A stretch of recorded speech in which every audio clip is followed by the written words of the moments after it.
MacGyver was a freedom rider. She didn't care if the whole world shook. Joan of Arc with the Lord to guide her. She was a sister who really could. Isadora was the first raw burner, and just as she showed up, and when the country was falling apart, Betsy Ross got it all sewed up. And then there's Maude. Then there's Maude. And then there's Maude. And then there's Maude. And then there's Maude. And then there's Maude. That uncompromising, indescribing, anything that's tranquilizing. Right on, Maude. Maude, what time is it?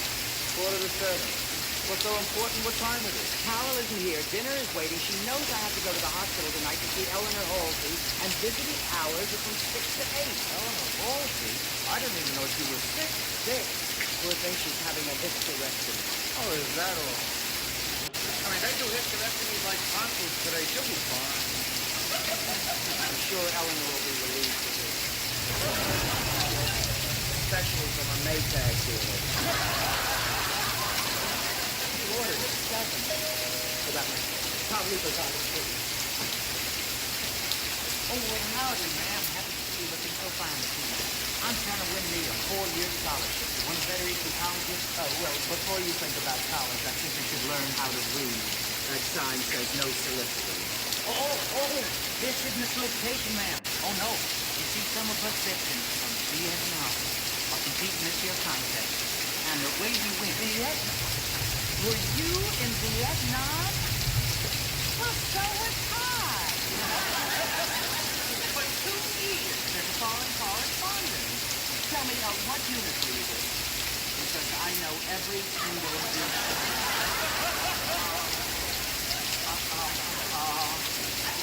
Actually, I was actually selling magazines. Yes, and you're rotten at it. You should have seen the continent that came around after World War II. They were artists. They came on crutches, some with bandages, there were even a few litter cases. But you're a bust. Vietnam. God, what a lousy war. Walter, you know, come to think of it, Carol was late last Tuesday. And the Tuesday before. Come to think of it, she has been late every Tuesday for a month. It can only mean one thing. What's that? She's having an affair.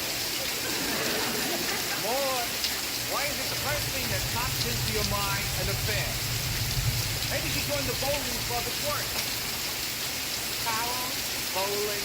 Yes, Carol bowling. For a weekly office meeting. But why an affair? Well, it's about time. Don't start, Mother. Carol, you're late. I know. Well, you could have phoned. Unless, of course, there's some reason you couldn't. You want an excuse? I'll give you an excuse. I was shipwrecked on the good ship Lollipop. Now, if that satisfies you, I'd be happy for a little silence. Just plain silence. Are you angry? Oh, it's an affair, all right. You don't yell like that after bowling. I admit she's a little touchy, but why does it have to be an affair? Walter, when a woman wears dark glasses in the house, she's obviously trying to cover up the fact that she's been crying. Not necessarily. Maybe she's got a black eye. You're such a cunt. Good evening, Walter. Hi, Carol. Just get in.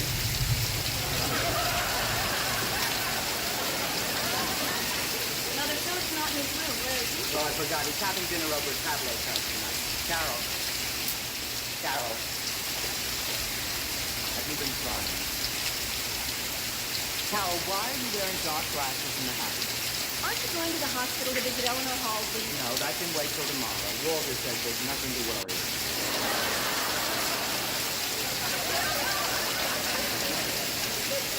Carol, are you having an affair? Just leave me alone, Mother.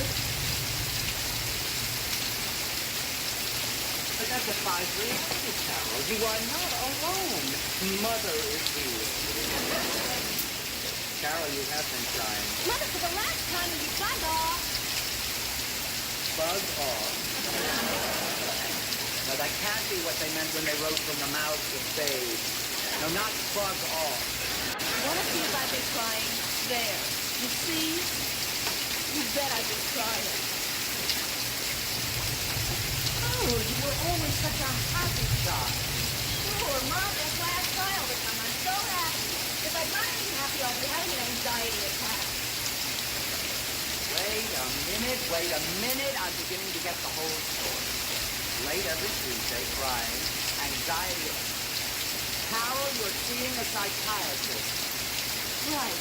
Did you hear that? How could I miss? I mean, you were 10 feet away from me. She was no more than 6. Wait a minute. Sound travels at the rate of... Watch this. What's the big deal about my seeing a psychiatrist? For your information, I've been seeing him once a week for months. Carol, you were always such a happy child. You said that before, Maude. I'm going in to get treatment. What is Carol doing seeing a psychiatrist? What are you doing feeling so threatened by it? Who said I'm threatened? I'm not threatened. There's nothing to be threatened about. Okay, then. Since he's in no mood to discuss it tonight, don't bring it up. You're right. I won't. I'll see that she does. Well, I know Mother's up to here with questions about my therapy. Now, wait a minute, Carol. I know you're too upset to discuss it. I already spoke to Maude. She won't bring it up. Dear darling Walter. Walter, when Carol brings up the subject, be careful what you say. Maude, she won't bring the subject up. She will. I promise. Okay, this is everything. So,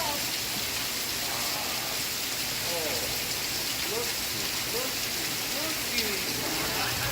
Tacos and mashed potatoes. Maude, you outdid yourself tonight. Didn't you, Carol? oh, yes, Mother.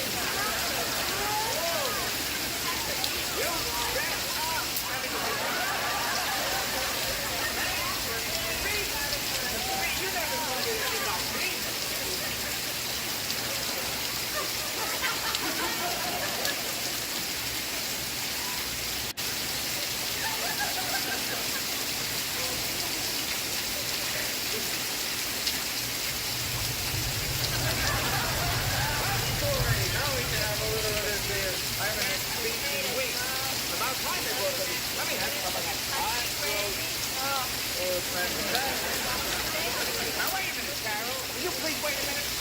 Now, how about you, Maude? Aren't you eating? Boy, what's the matter, love? Pain in your tum-tum?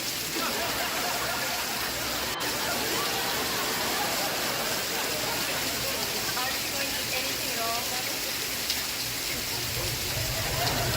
Well, I guess it's just you and me, Walter. Oh, great. Three portions for split 2 ways.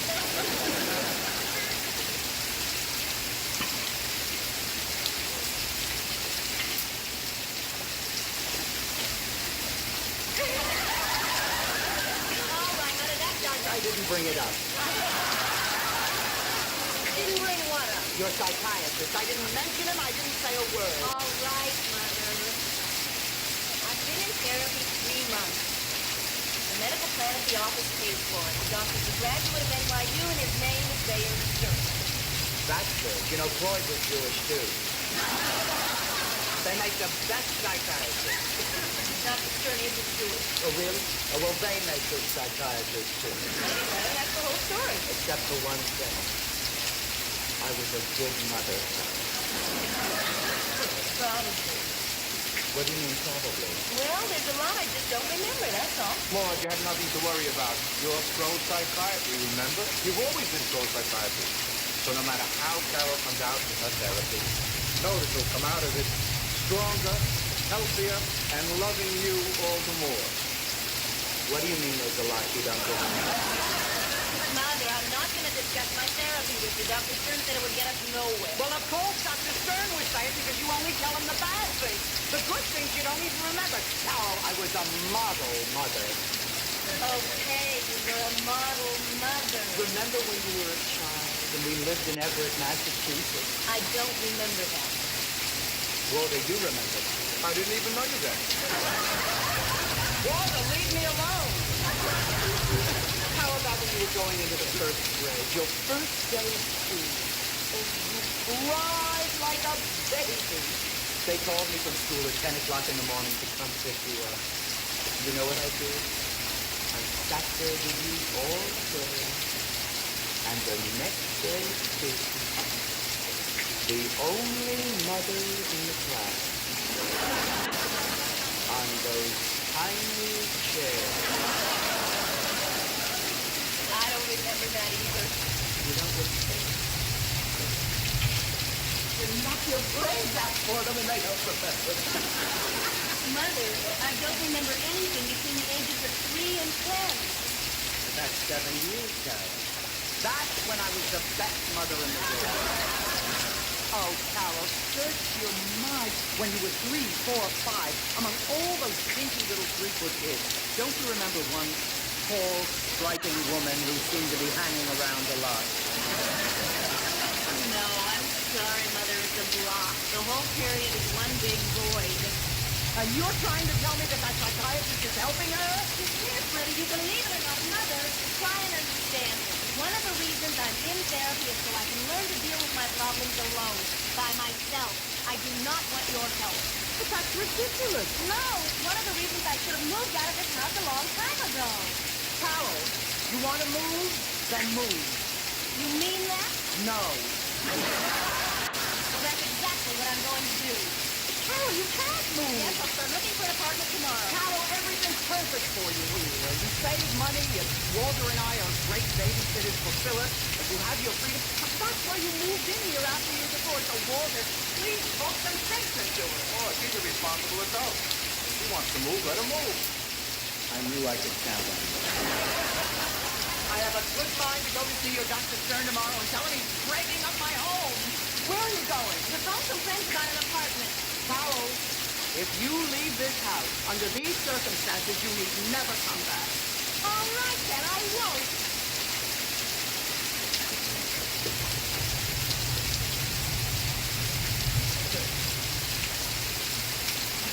What did I say that for? Well, you were such a lousy mother all these years. I guess you figured you'd go all the way. You really are.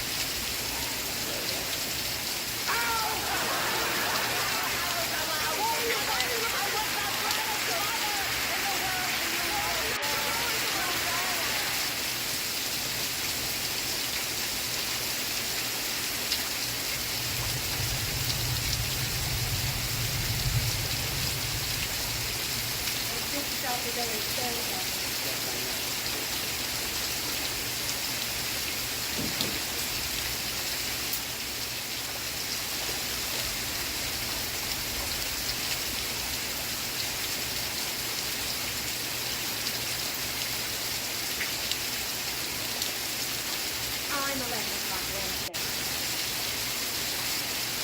I've been 11 o'clock Wednesday for 3 years. I don't have much. I want yours.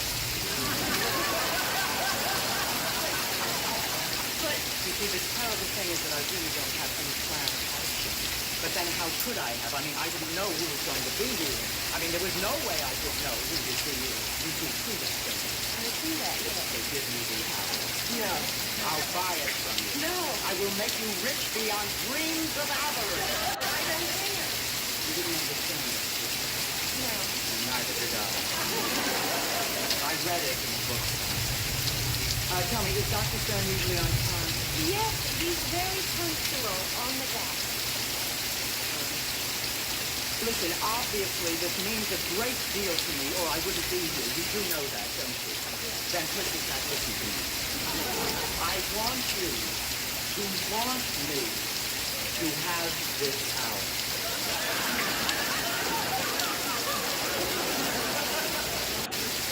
In a way, I do. But not because you think that I might do you great fatherly harm. Oh, no. No, that's not it. It's a course I wouldn't. I mean, you do know that, don't you? Yes, I know that. Don't swing. I wouldn't hurt a fly. I know that. Believe me, I wouldn't hurt a fly. Oh, excuse me. I was expecting Mrs. Manning. Yes, I know. She had to run. Did? Now, look, she might be back when she thinks about it, so hurry up, Doctor. We may not have too much time. I suppose you're wondering who I am. Well, patients usually do discuss some of the people they're closely involved with, so I do have a guess.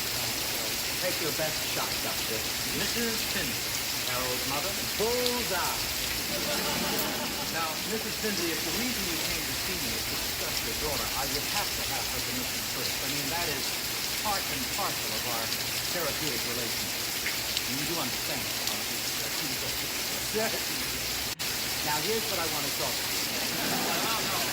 No, wait a minute, Mrs. Findlay. You don't understand. There is no way that we had this meeting without Carol's prior permission. Look, Doctor, why don't I just lay it on the line, right? In order to get rid of me, you are either going to have to carry me out bodily, kicking, scratching... All right, enough. I get the idea. And believe me, I am a pragmatist. I didn't know. All my daughter mentioned was that you weren't Jewish.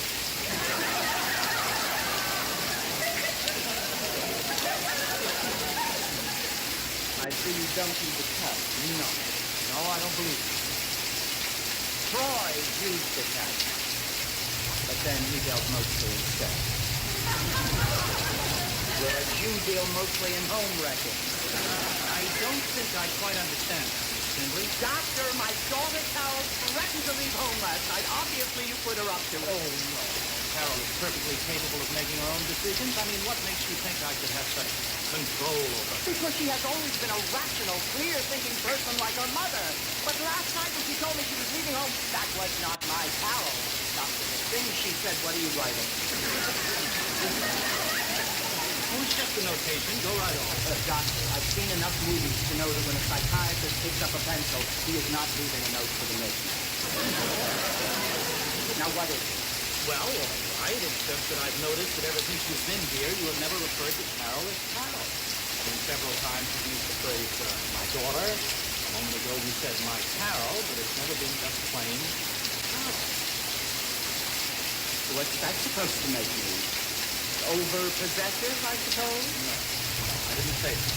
Well, then scratch out the 3 my Carols, the 2 my daughters, make it 5 Carols, and you'll come out even. Mrs. Findlay, since you're here, I really do want you to feel comfortable. Now, there is no need to be on the defensive. On the defensive? What have I got to be on the defensive about? I carried my daughter inside me. Did I say my daughter? Carol. Anyway, I carried her inside me for 9 months. Raised her, loved her, lived with a father, a wacko you couldn't believe. 2 years longer than I should have because of her.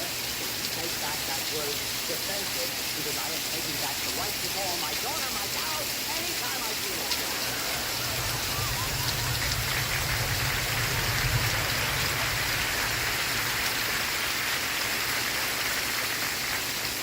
Cindy, what exactly did you hope to accomplish by coming here?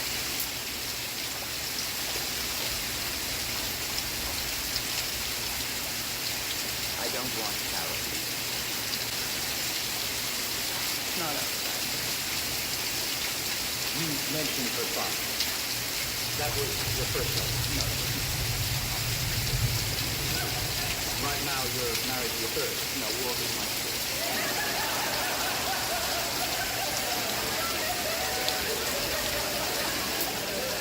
You know, life is trial and error.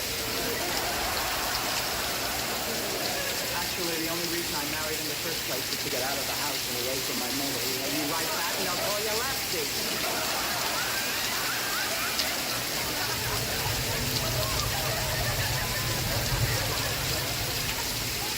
Mrs. Findlay, your mother, was she a tall woman?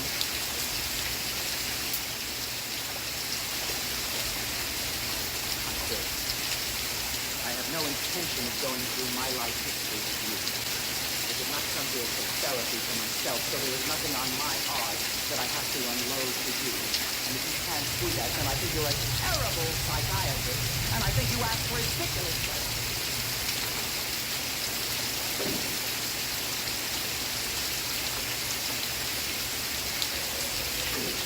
5'11" and a half.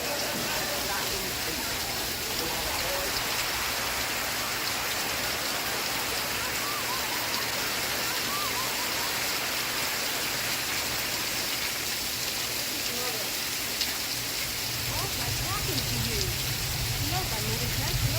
Without saying goodbye, I think you'd be darned inconsiderate.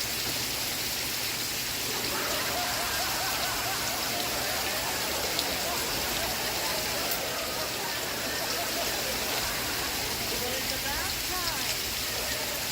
Don't bug me, Carol.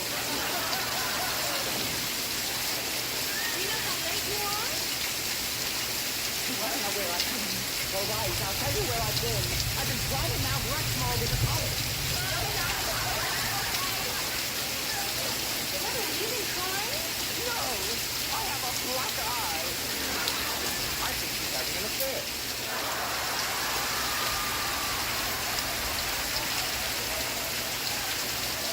When a woman wears dark glasses. Do this to me, Walter. I think I'm having an anxiety. Carol, that's your department. Mother, are you seeing a psychiatrist? I don't want to talk about it. I know you couldn't be seeing Dr. Stern. You wouldn't want to talk to me. I said I don't want to discuss it. How can I help you if you won't talk to me? I'm your daughter. And I'm your mother. How about the time I wanted to talk to you? I know. I should have let you, but I just couldn't. It's different now, Lena. You have always done that. So wouldn't you mind just this once? You could lean on me.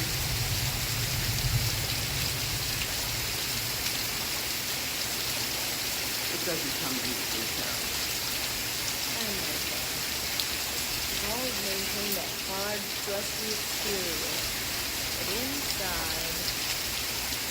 Much. Mother, please let me help you. Well, I did see Dr. Stern. You couldn't have. He would have asked for permission first. I know that's part and parcel of the doctor-patient relationship. You did see Dr. Stern. I don't know how you managed it, Mother, but leave it to you. I finally got somebody I can talk to. Wouldn't you know? You'd get to it. Didn't get to him. What are you talking about? First you say you did, then you say you didn't. I didn't get to him, and he got to me, Carol. I saw the man at 11 o'clock this morning, and I've been crying all day. But you were talking about me. Why should you be crying? That's it. I wasn't talking about you. Carol, do you recall when you told me that you don't remember anything that happened from the time you were 3 until you were 10, that huge chunks of your childhood were completely blocked out, that you don't even remember having seen your mother during that period? Well, I talked to Dr. Stern about my mother. Oh, Mother, you don't remember either? That's worse. I remember.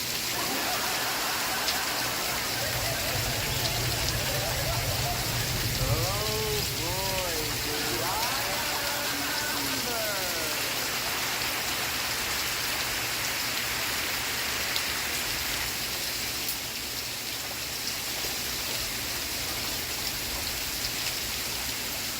Carol, I want to ask you something. Do you love me? What kind of a question is that? It's a hell of a question. That's what I'm saying. Well, of course I love you. You're my mother. No, I didn't ask you if you love me because I'm your mother. I asked you if you love me. Well, how can I separate the two? You are my mother. But what if I weren't? Mother, you're impossible. Carol, you have exactly 10 seconds to answer. How can I answer that question? There's no possible way of... All right. I love you. I would love you no matter who you were. I love you. Well, does that make you happy? Very. I guess we'll change the subject. Good. Let's talk about you. What are the things you love about me?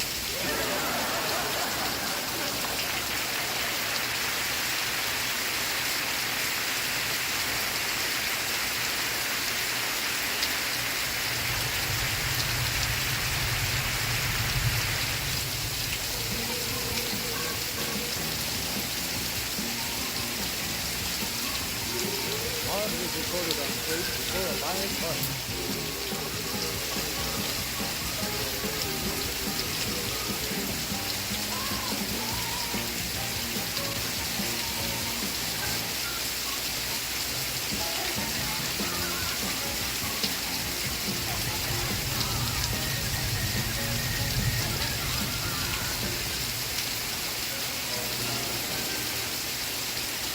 Vivian, you have to come to dinner. I mean, you accepted the invitation 3 weeks ago.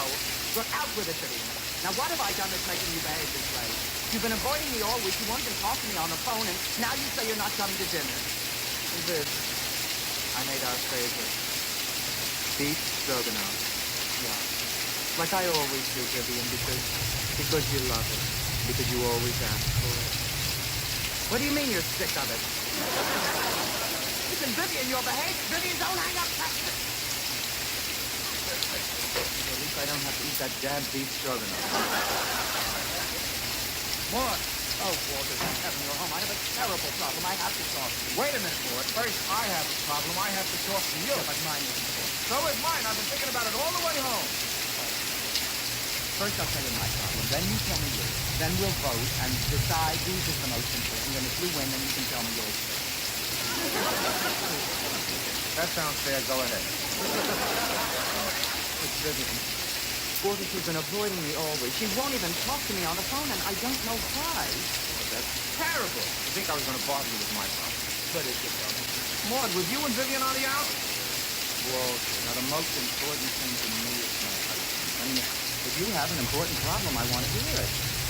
Well, it's just one of those things that builds up inside of you and keeps building, and if you don't let it out, you explode. You know what I mean? I don't want to have beef stroganoff again tonight. I am talking about losing a friend of 30 years, and all you can think about is Dave's needs. All right, Maude, I'm sorry. What happened between you and I Vivian? told you, Walter, I don't know. I have been racking my brain all week trying to think of how I might have offended you. You can't think of anything? Certainly I can. I offend Vivian all the time. Why don't we go next door right this minute and bring this all out in the open with Vivian? Maude, she's your buddy. The two of you ought to be able to talk things out. It's worth a try, but Walter, it's not going to be easy. You know, when Vivian has something on her mind, sometimes she just won't even talk about it. I remember once when we were in college, we went to this place called the Paradise Ballroom, and they had marked the restrooms Adam and Eve, you know? Well, Vivian got sick to her stomach while she was out on the dance floor, but she didn't realize that Eve meant the ladies' room. What happened? She threw up in a tuba. Oh, here goes nothing. It'll be all right, Maude. You'll see. Just a minute, Arthur. Hello, lover boy.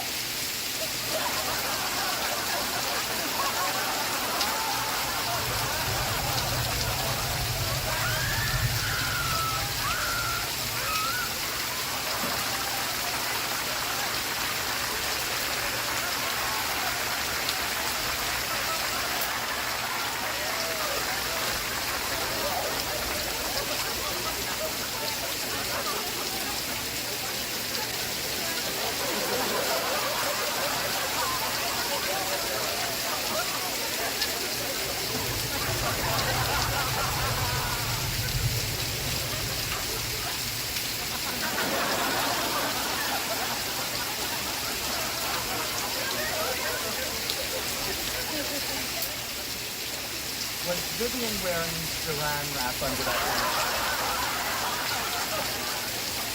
Yes, let's go, Maude. Walter, she's been behaving strangely all week. Now she shows up at the door wearing nothing but saran wrap. Maybe she's having an affair with the man from Glass. Listen, Walter, we may be dealing with a very unstable woman. I think we should go in there and help. Yeah, you're right.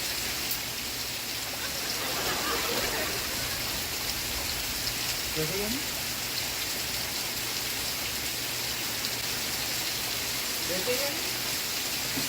Vivian, darling, it's all right. Walter and Maude. Maude, don't come down here, please.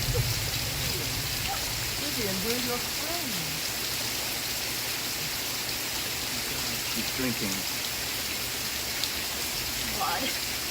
Walter, I just feel so embarrassed. I feel so ashamed. So dirty, so icky, so yucky, so yuck.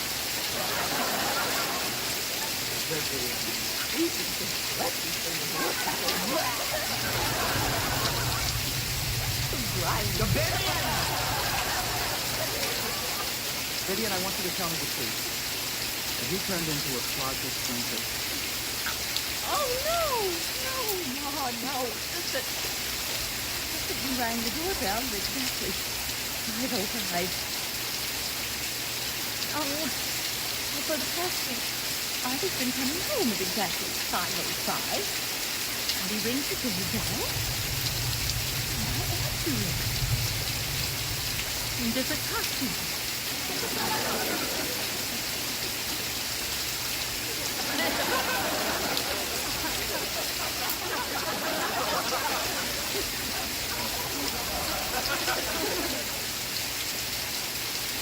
You play little games. You know, like the cowboy and the steel man.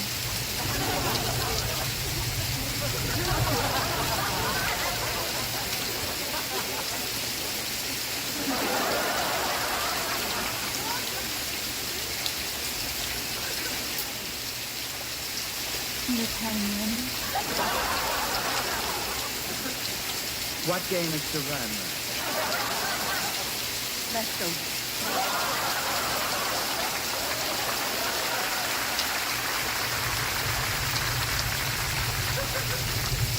You see, Arthur pretends to be the man from Glass. I thought I was right. Oh, Vivian, come on, honey. There's no need to be embarrassed. If you and Arthur want to play these little games, that's entirely up to you. Oh, thank you, Mom. You know, I've been avoiding you all week because I've been looking for you to prove why I'm doing this. Vivian, whether or not I approve or disapprove is neither here nor there. I mean, it's none of my business. Isn't that right, Vivian? Right, Maude. It's none of your business. Why are you doing this? You'll get mad at me. No, I don't. You'll hit me. So far.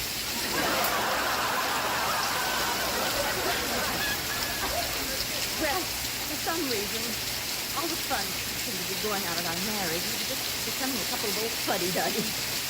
And then I heard about feminine fulfillment. Oh, no. Now, Vivian, you didn't join. What's feminine fulfillment? An equal rights group? It's exactly the opposite. It's like that group, Total Woman, you know, that all the Miami Dolphins wives belong to. Feminine fulfillment tells you to be cute and frilly and perky and pamper your husband to just cater to his every whim. Right. So you could just call that being married?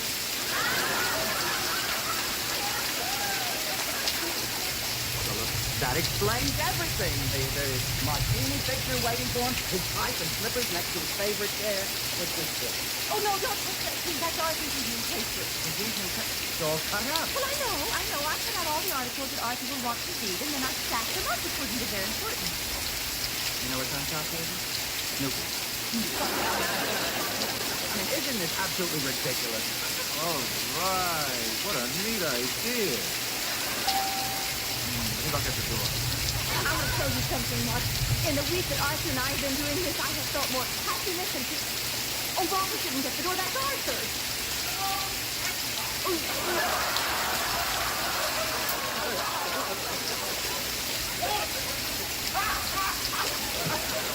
I want you to know this.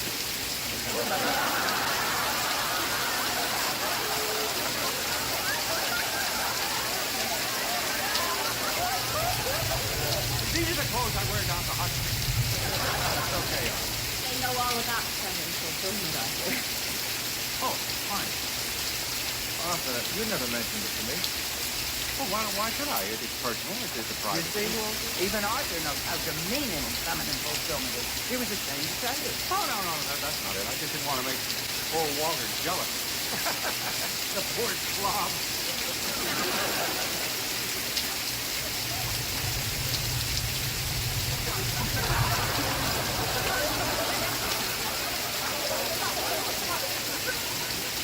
We knew you wouldn't understand this, Marty. That's why we kept it to ourselves. A little lower to the left, Hutland. Right, Timothy. Come on, Maude. Oh, listen, you two, we invited you to dinner tonight. All right, you can't make it, but we really would like you to come tomorrow night. Oh, well, we'd love to, but I'm sorry we can't make it then either. But, honey, of course we can make it. Don't you remember tomorrow night was the next day of the mongoose and the cobra?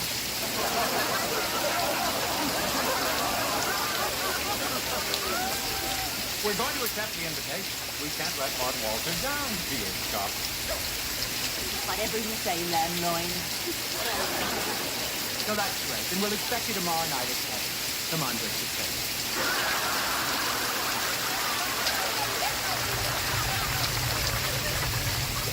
And the hardship for Vivian. Imagine a grown woman dressing up in those ridiculous costumes. Hampering her husband, just making her whole life revolve around making him happy. I ask you, Walter, can you think of anything more disgusting? Yeah, lots of things. Boy, I wish I was Austin. Nobody leaves this room.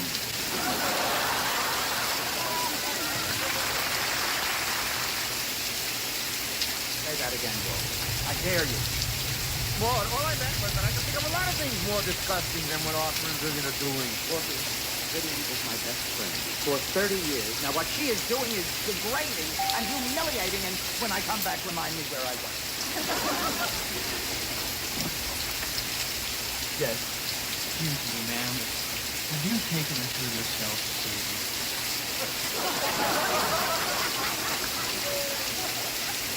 Why, is there one missing?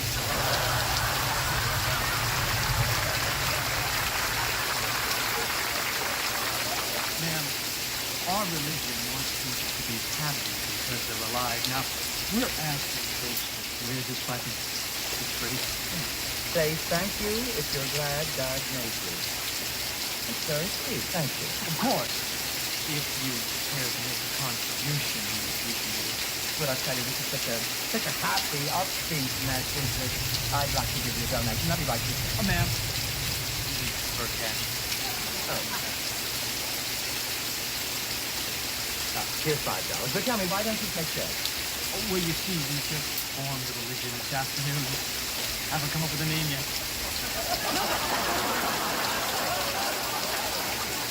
You having some... How about the Church of the Good Losers?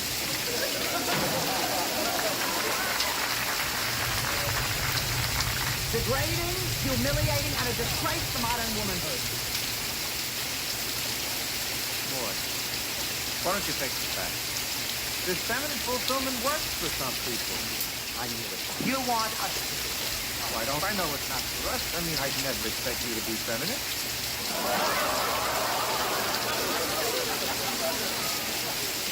Are you saying that I am not feminine? No, boy, you're very feminine. I just meant that you're not feminine in an obvious, sexy way. I'm not sexy? No, what I did mean that you're very sexy. Just that you're sexy in a way that wouldn't turn anybody on.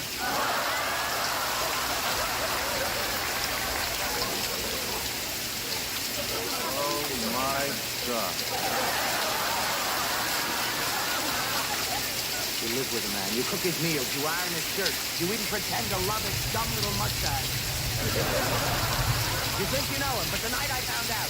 I don't know that man. Neither do I. What man are you talking about? You never iron my shirt. Perfect! 2 minutes with Arthur and Vivian. Now he expects me to iron his shirt. I don't expect anything. I know that you would never pamper me or iron my shirt or rub my feet. Don't be shirts off. Of course not. You're a big deal feminine. I'm lucky if you pass the salt. You see? You would like me to be like Vivian. Admit it, Walter. Because you're right. He's to be the man from Flag. All right, I'll admit it. I want to be pampered. I want to be taken care of. As a matter of fact, every so often I would like my feet rubbed. What do you think of that?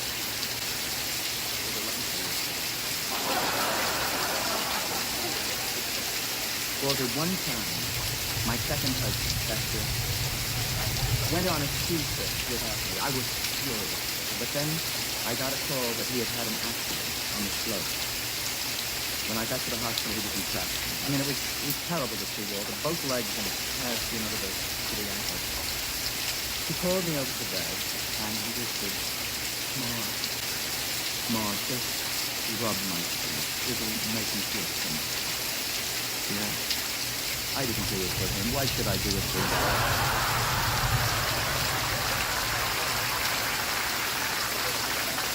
All right, boy, have it your way. You always do. But I'm going somewhere where I can be pampered, somewhere where they love me, somewhere where they understand me. Yeah. I don't know. Maybe the bowling alley.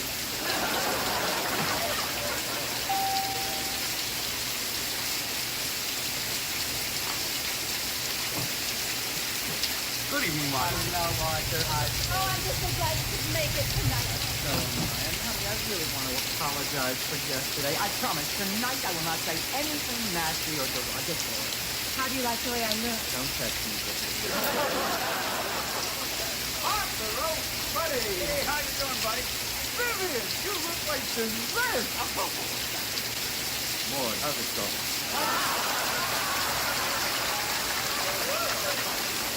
How's it going? What kind of a way is that to greet your wife? Come on, Guy. We're equal partners, remember? Arthur, you want to give me a hand? I'm fixing up some fancy drinks for the kids. Right. Oh, maybe I could make the drink. Oh, no, funky. You're confused. Men make the drinks in public. Women only make drinks when there's nobody else around. Oh, so got so much to learn about being a woman. Vivian, level with me. Are you happy? Happy? Happy you're acting unhappy. Of course I'm happy. I'm happier than I've ever been in my life. I'm happy. As long as you're happy. Oh, it's so terrible. It's just work. It's different gourmet dinner every night. I'm trying to dream up all those dumb costumes. I mean, what the heck does a mongoose wear? Vivian, why do you do it? Why? When I first found out about feminine fulfillment, I read that book, The Total Woman. Well, in it, she says that most men are on a 48-hour cycle. They have the need for... Stop. Every 48 hours. Did you know that? No, I had no idea. Well, with this feminine fulfillment stuff, I've got Arthur on a 24-hour stuff.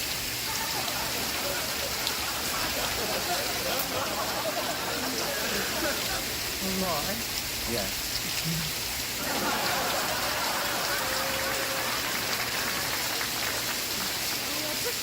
Cut out all the tinkering and all the waiting. Here you go, Vivian. I made you a brandy Alexander. Oh, I adore Brandy Alexander. No more. This is for you. A shot and a beer.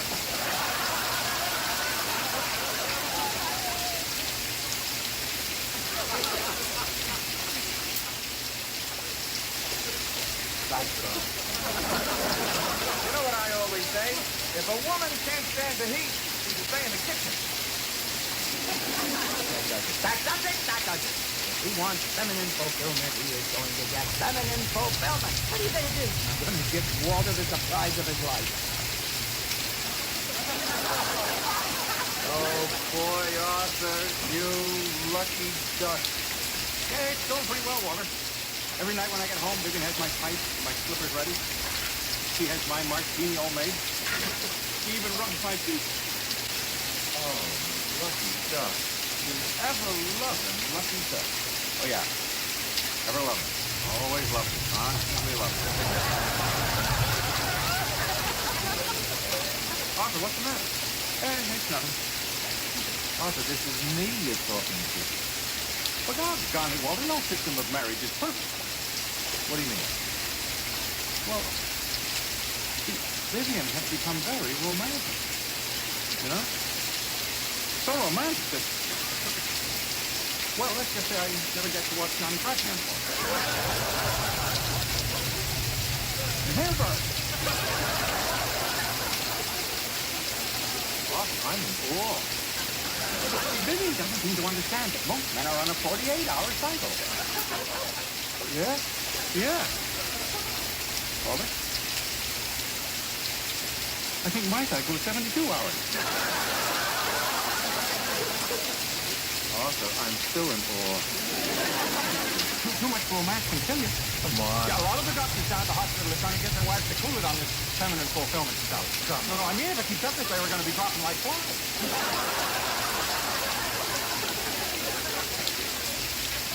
Where's Maude? Oh, she went into the den. Well, Custard Cup, I have decided to join feminine fulfillment.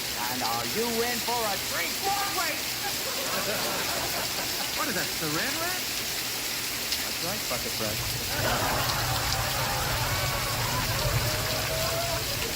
Maude, you can't... Will you excuse me? Funny please?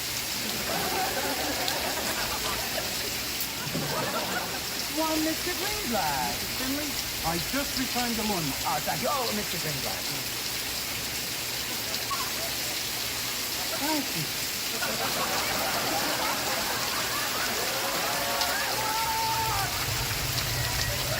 What, are you crazy? Mr. Greenblatt said thank you because he's glad God made him.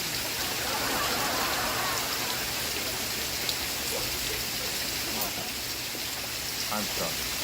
I'm willing to forget all about feminine fulfillment. I'm sorry I ever brought it up.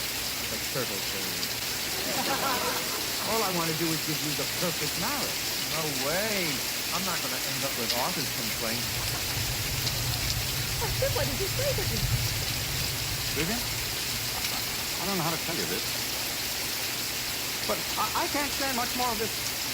Listen, Johnny Clark. You mean you want me to skip feminine fulfillment? Oh, no, I wouldn't do that, buddy. See, I love the pampering, the back scratching, different big obedience, you know. All the good stuff. You mean you think the pampering is the good stuff? What about... I like to be pampered. Well, of course you do. We all do. That's what's wrong with feminine fulfillment. It's all so one-sided. I mean, wouldn't we all be happier if we took turns, you know, pampering each other? I don't know. Of course we would. That's the way the world works. You scratch my back, I scratch yours. Yeah, you rub my feet. Don't you see? Maude, I said I'm sorry. You've done nothing to be sorry for, but don't you think we could all benefit from equal partnership? I mean, think of all the new things we could learn. Like what? Well, like, I just found out that I like a shot and a beer. How about another one, Bob? Sure, guy.